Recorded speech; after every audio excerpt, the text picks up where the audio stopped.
ગુજરાતનો આવાજ।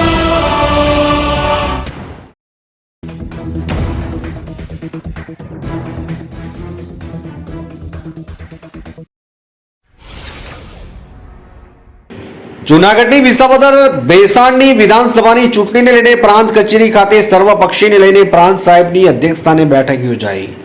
વિસાવદર બેસાણમાં પેટા ચૂંટણીની તૈયારી 5G ધમધમાટ શરૂ।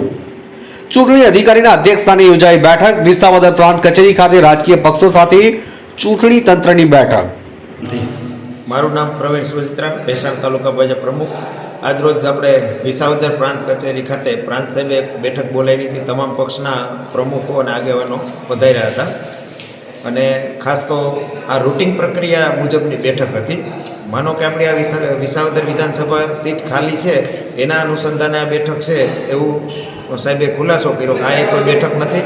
આખા ગુજરાતમાં જે રીતે બધા પ્રાંત કચેરીએ બેઠકો બોલાવવામાં આવી હતી એ પ્રમાણે આજની આ બેઠક હતી અને ચૂંટણી સમયે પ્રચાર અને મતદાતાઓને કંઈ મુશ્કેલીઓ પડતી હોય તો એના સોલ્યુશન માટે સજેશન માટેની બેઠક હતી। તમામ પક્ષના આગેવાનોએ સાથે મળી અને મતદાતાનો સારી રીતે મતદાન કરી શકે, મુશ્કેલીનો સામનો કર્યા વગર એ પ્રમાણેના સજેશનો આજરોજ અમે નાયબ કલેક્ટર સાહેબને આપ્યા। આગામી સમયમાં કોને ટિકિટ મળી શકે એમ છે? કારણ કે હર્ષદભાઈ અને ભૂપતભાઈ બંનેના રાજીનામા છે અને હર્ષદભાઈ રિપિટેશન પાછી ખેંચેલી છે। એ બંને મિત્રો જ છે। બીજું કે બંને સગા ભાઈની જેમ સામે એવું કહે છે ગમે તે ભાઈને ટિકિટ મળે અમે એમને જીતાવશું અને બંને એવું જ કહેશે કે અમારો હાઈકમાન્ડ નક્કી કરશે કે જેમને ટિકિટ મળશે પૂરી તાકાતથી અમે ચૂંટણી એમને જીતાવશું। એટલે હું હરેશભાઈ સાવલિયા, આમ આદમી પાર્ટી જૂનાગઢ જિલ્લા પ્રમુખ।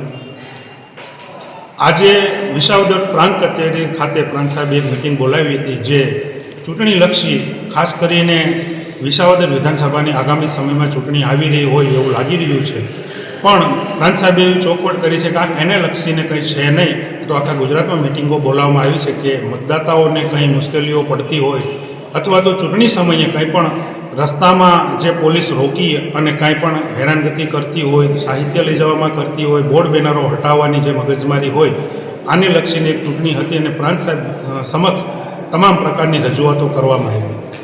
આગામી સમયમાં કોને ટિકિટ મળી શકે એમ છે? આગામી સમયમાં કોને ટિકિટ મળી શકે એમ છે એ તો હાઈકમાન્ડ જ જાણે, પણ આમ આદમી પાર્ટી વિસાવદર વિધાનસભામાં ચોક્કસ એક ચહેરો ઉતારશે જે કોઈ પણ પ્રકારના વાદ વિવાદ વગરનો ચહેરો હશે।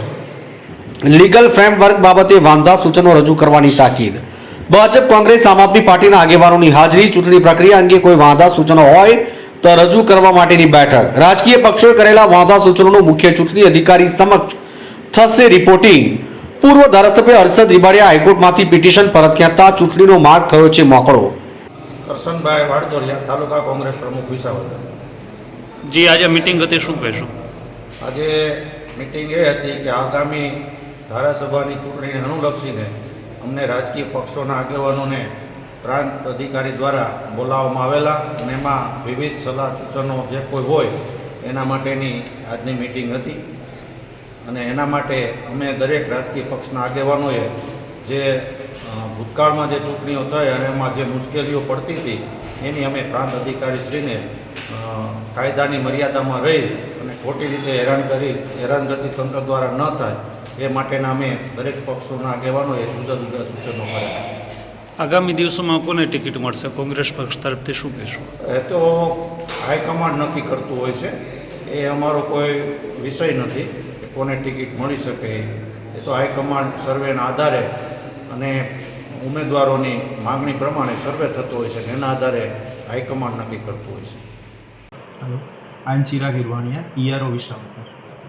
CEC सर के मार्गदर्शन में अभी एक मुहिम चल रहा है जिसमें हम सभी पॉलिटिकल पार्टी के साथ कंसल्ट कर रहे हैं कि जो इलेक्शन हो रहा है हमारे यहाँ वो एक स्पेसिफिक लीगल फ्रेमवर्क में हो रहा है। उसी लीगल फ्रेमवर्क में रह के जो भी उनको बाधाएं आ रही हैं, मुश्किलें पड़ रही हैं, कुछ उनके प्रॉब्लम है, उनको जानने के लिए, समझने के लिए और उसको सॉल्व करने के लिए एक मीटिंग रखा गया है। उसी के तहत वो मीटिंग पूरे देश में हो रहा है।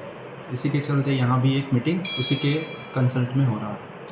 आगामी दिवसों में विसावदर विधानसभा पेटा चूंटणी योजाय तेवी शक्यताओं। जूनागढ़ मांगरोळ थी कासम होथीनो रिपोर्ट।